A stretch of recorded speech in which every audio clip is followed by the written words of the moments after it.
Assalamualaikum warahmatullahi wabarakatuh. Salam sejahtera bagi kita semua dan salam olahraga.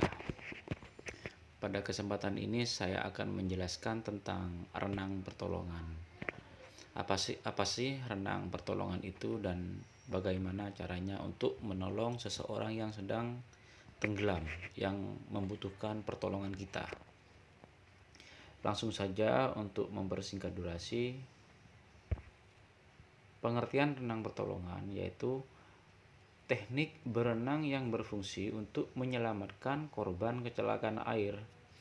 Korban kecelakaan air ini bermacam-macam, bisa orang yang tenggelam karena berenang, bisa orang yang tenggelam karena kecelakaan perahu dan sejenisnya, atau siapapun itu yang membutuhkan pertolongan kita di dalam air. Seperti itu. Nah, untuk menghindari terjadinya kecelakaan di air, perlu diperhatikan hal-hal sebagai berikut. Di sini poinnya adalah untuk menghindari terjadinya. Jadi, apa sih yang harus kita lakukan untuk menghindari terjadinya agar jangan sampai tenggelam? Seperti itu maksudnya. Yang pertama adalah menguasai kemampuan renang dengan baik. Yang kedua adalah kalau belum pandai berenang, jangan berenang sendirian. Harus ada orang sekitar yang bisa mengawasi kita atau memantau kita. Yang ketiga adalah berenang sesuai aturan yang ada pada kolam renang.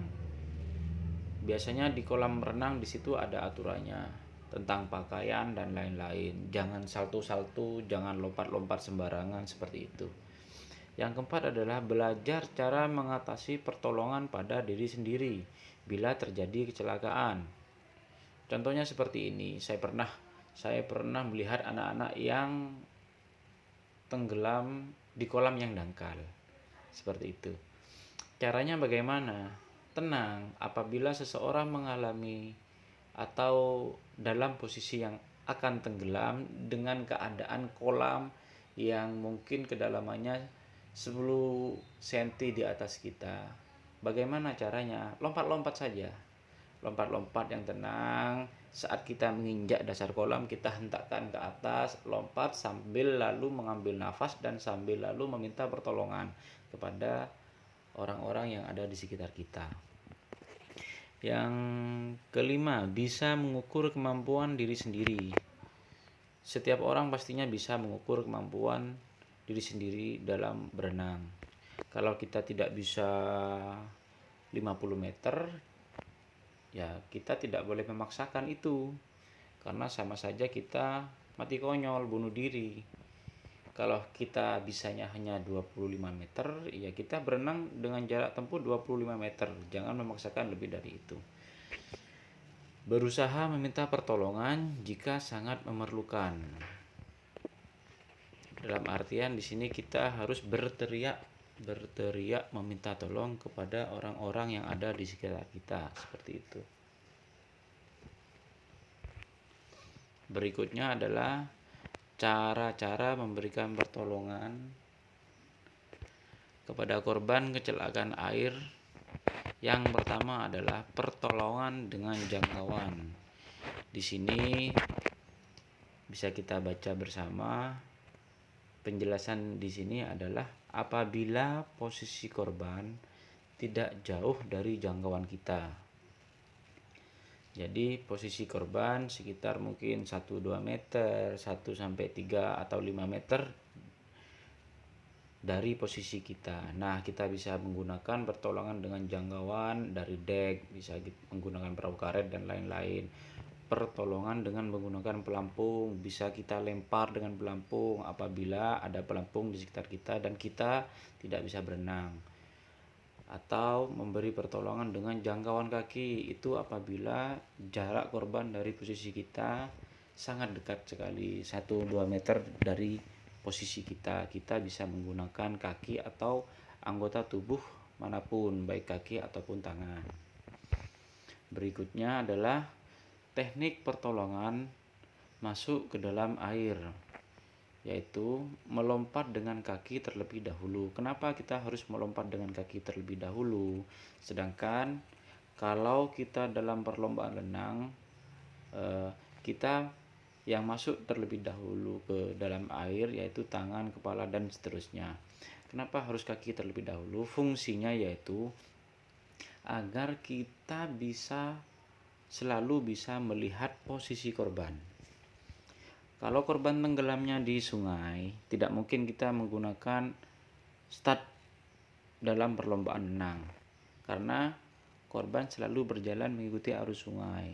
Di laut pun seperti itu, korban akan terbawa ombak. Oleh karena itu, maka kita harus melompat dengan kaki terlebih dahulu. Tujuannya adalah agar korban tidak lepas dari pandangan kita. Lari kemudian masuk ke air. Itu apabila posisi kita agak jauh dari pinggir air atau dari pinggir kolam. Kita bisa menggunakan lari agar lompatan kita semakin jauh dan semakin mendekati korban. Terjun dengan jangkauan jauh mendekati korban. Cara mendekati korban, yang pertama yaitu menggunakan gaya bebas. Yang kedua yaitu menggunakan gaya dada. Tujuannya apa? Sama dengan yang pertama, yaitu tujuannya agar kita selalu bisa melihat posisi korban. Kalau kita menggunakan gaya punggung, membelakangi korban, otomatis kita tidak bisa melihat. Kalau kita menggunakan gaya kupu-kupu, ada kalanya kita harus masuk ke dalam air dan sangat sulit untuk melaju dengan cepat. Di sini yang biasanya paling banyak digunakan oleh orang untuk menolong korban, untuk menuju ke arah korban, yang paling banyak digunakan dan yang paling dianjurkan adalah gaya bebas. Dengan kepala selalu di atas, seperti orang yang sedang berenang di sungai atau di kali. Tujuannya apa? Selain gerakannya cepat, lajunya cepat, dan kita selalu bisa melihat di mana posisi korban, seperti itu. Di sini ada teknik membawa korban. Yang pertama, melakukan renang pertolongan dengan baik, memegang lengan dari depan, memegang lengan dari belakang, memegang lengan korban, 2 orang penolong. Itu apabila ada 2 orang penolong. Penyelamatan dengan 1 tangan, penyelamatan dengan 2 tangan, tergantung kemampuan kita untuk menolong korban, bisa dengan 1 tangan ataupun 2 tangan, seperti itu. Pemberian nafas buatan. Apabila kita menemukan seseorang mengalami pingsan atau sulit bernafas, hal yang dapat kita lakukan sebagai berikut. Yang pertama, bersihkan saluran pernafasan. Biasanya seseorang yang tenggelamnya di sungai ataupun di kali itu banyak lumpur, banyak kotoran-kotoran yang masuk ke dalam mulut ataupun hidung, seperti itu.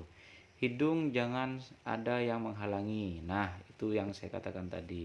Mulut jangan ada lumpur atau makanan.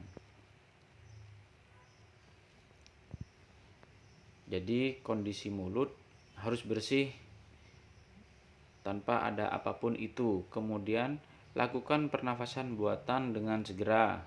Lakukan pernafasan buatan sampai korban bernafas teratur. Nah, seperti itu.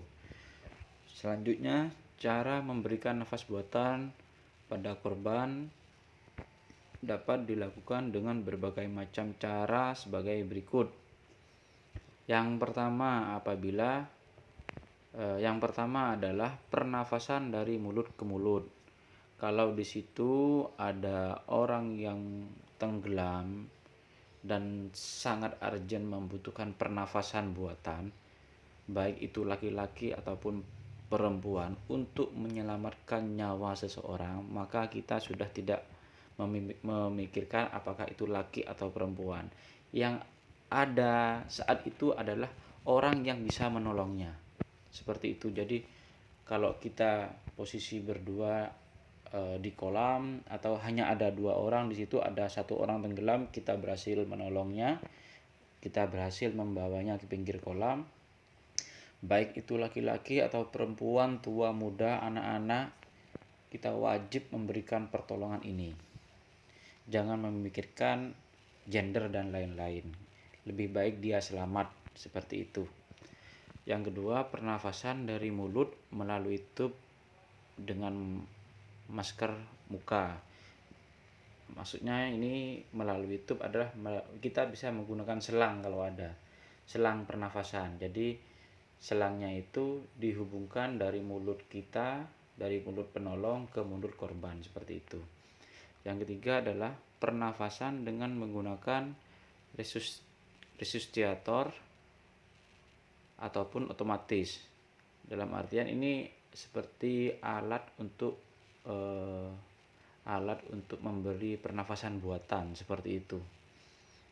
Tapi ini jarang ada di kolam ataupun apalagi di kali yang tidak ada pengawasnya. Nah, seperti itu. Seperti itu yang bisa saya jelaskan. Apabila ada kekurangan, mohon tulis di kolom komentar. Semoga video pembelajaran ini bermanfaat bagi kita, dan salam olahraga. Terima kasih. Assalamualaikum warahmatullahi wabarakatuh.